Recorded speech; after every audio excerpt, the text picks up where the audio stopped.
अस्सलाम वालेकुम, welcome back to my channel cooking class with Zahra Bukhari. आज हम लेकर आए हैं बहुत ही मज़ेदार कच्चे आम का मुरब्बा।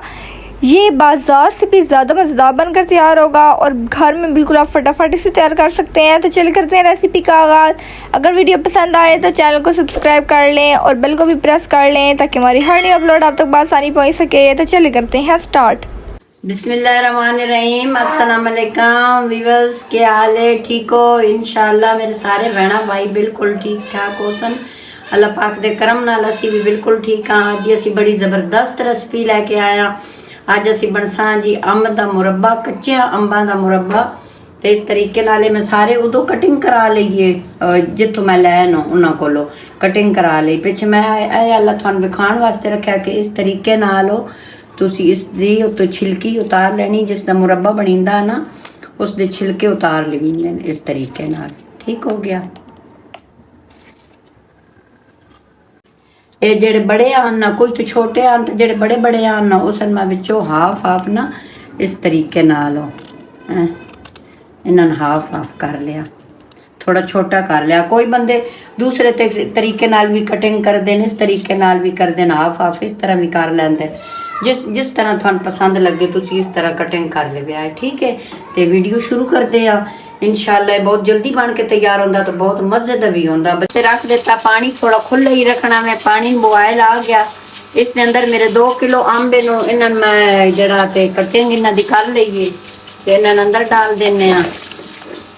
इन्हां 3-4 बॉयल दवाने। फिर मैं तुहानू दसना कि इन्हां कितना कितना बॉयल करना। तुसी मेरे नाल ना रव्या है।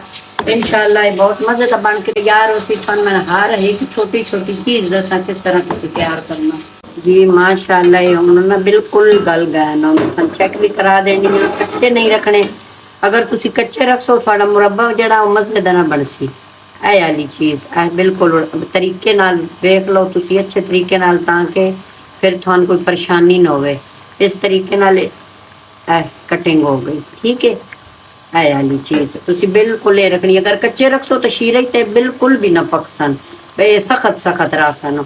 बस ये हाल है। ये हुण तुसी वेखो ना, इस तरह ये लग रहा ना जिस तरह ये डलियां इस दियां शीरे च देते न, इस तरह पक के तैयार हो, चमकदार हो गई। ये हुण बिल्कुल तैयार है। इसनूं असीं कढ लैने आ प्लेट विचों। दरमियानी आंच ते पकाउणे नो ते इसनूं असीं छन्नी नाल छाण के ना ते इसनूं निकाल लैने आ, प्लेट विच ठंडा कर लैने आ। इसका पानी भी अगे इस्तेमाल हो सी। मुरब्बे दे विच पानी जाया नहीं करना। ठीक, 2 किलो मेरे अंबे नो ते 1.5 किलो मैं चीनी डाल सा। वैसे तो लोग कई लोग बराबर बराबर भी डाल दें, लेकिन मैं आधा किलो कम डाल सा। ते इस दे विच पानी जेड़ा सी पानी निकालिया ना अंब दा उबालिया वो वाला डाल देने। ते एक असी डलसा जी स्टील दा गिलास भर के। ठीक हो गया। इसनूं असीं हुण शीरन बना लैने आ, फिर मिलदे हां जी। इसके अंदर मैं 3 इलाचियां डालियां, थोड़ा पकाया तो फिर उस तो बाद हम थोड़ा ना इसके अंदर फूड कलर डाल देने ताकि जेड़ा साडा मुरब्बा ना उसका कलर अच्छा अच्छा आवे। ठीक है, ते दूसरी गल इसके विच ना जूस जेड़ा नहीं लेमन दा 1 चम्मच वो डाल दो। एक तो टेस्ट इसका अच्छा होवे सी, दूसरा उसकी नाल चीनी नहीं जमदी। इसके अंदर डाल देने असीं हुण अंब साडे ठंडे हो गए न। ते शीरा साडा माशाअल्लाह असी फुल नहीं पकाउणा, बस इतना ही असी इसन पतला पतला ही रखना। ठीक है, इसके अंदर अंब डाल देने ते इसके नाल इसनूं पकाने। इसके नाल हुण दरमियानी आंच ते पकदा रहे थोड़ी देर।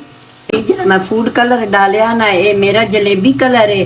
ते अगर थोड़े कोल लिक्विड है वो भी डाल दो जी। दूसरा है किसी दा खुशक ते वो वाला भी तुसी ना खोल के छोटी चाय वाली चम्मच वो वाली डाल दो। माशाअल्लाह जी वेखो बिल्कुल इस तरह लगता पाया कि ये रस नाल भरियां गई।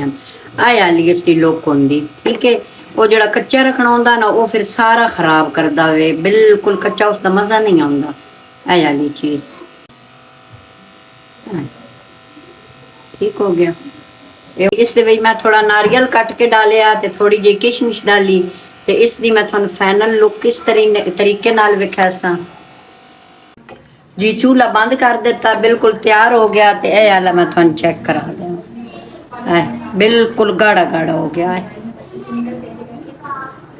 ਇਹ ਮਾਸ਼ਾਅੱਲਾ ਬਣ ਕੇ ਤਿਆਰ ਹੋ ਗਿਆ। ਇਤਨੀ ਇਸ ਦੀ ਅਸੀਂ ਗਰੇਵੀ ਰੱਖਣੀ, ਕਿਉਂਕਿ ਗਰੇਵੀ ਨਾਲ ਹੀ ਅੱਛਾ ਲੱਗਦਾ। ਇਸ ਨੂੰ ਫੁੱਲ ਠੰਡਾ ਕਰਨਾ, ਠੰਡਾ ਕਰਕੇ ਤੇ ਫਿਰ ਅਸੀਂ ਕਿਸੇ ਜਾਰ ਦੇ ਵਿੱਚ ਡਾਲ ਕੇ ਇਸ ਦੇ ਵਿੱਚ ਤੁਸੀਂ ਕੋਈ ਜਿਹੜਾ ਜਿਸ ਬਰਤਨ ਵਿੱਚ ਰੱਖਣਾ ਉਹ ਗਿੱਲਾ ਨਾ ਹੋਵੇ, ਚਮਚ ਗਿੱਲੀ ਨਾ ਹੋਵੇ, ਫਿਰ ਤੁਹਾਡਾ ਇਹ ਖਰਾਬ ਨਹੀਂ ਹੁੰਦਾ ਜੀ। ਕਰਦੇ ਹਾਂ ਡਿਸ਼ ਆਊਟ, ਇਸ ਨੂੰ ਡਾਲ ਲੈਂਦੇ ਹਾਂ ਬਰਤਨ ਦੇ ਅੰਦਰ। बिस्मिल्लाह जी। इस अंदर डालते हैं थोड़ी किशमिश ते थोड़ा नारियल। माशाल्लाह जी मुरब्बा बन के हो गया तैयार, बहुत मज़े दा तैयार होया। ते मैं थोड़ा बहुत शुक्रिया अदा करदी हां, तुसी माशाल्लाह इतने प्यार मुहब्बत नाल मेरी वीडियो वेखदे हो, बहुत शुक्रिया। खुश रहो, आबाद रहो। तो ठीक है जी, इस दे नाल मैं चाहनी हां इजाजत। अपना रखा है ढेर सारा ख्याल। अगर थानू कोई विच मसला लगे तो तुसी मैसेज ते पूछ सकते हो। ठीक है जी, मेरे वास्ते मेरी फैमिली वास्ते कर दे दुआ। अल्लाह हाफिज। फिर मिलते हैं एक न्यू रेसिपी के साथ, तब तक के लिए अल्लाह हाफिज। चैनल को लाइक शेयर कमेंट और सब्सक्राइब जरूर कीजिएगा और बेल को भी प्रेस कर लें ताकि हमारी हर नई अपलोड आप तक बआसानी पहुंच सके। खुश रहें, आबाद रहें। अल्लाह हाफिज।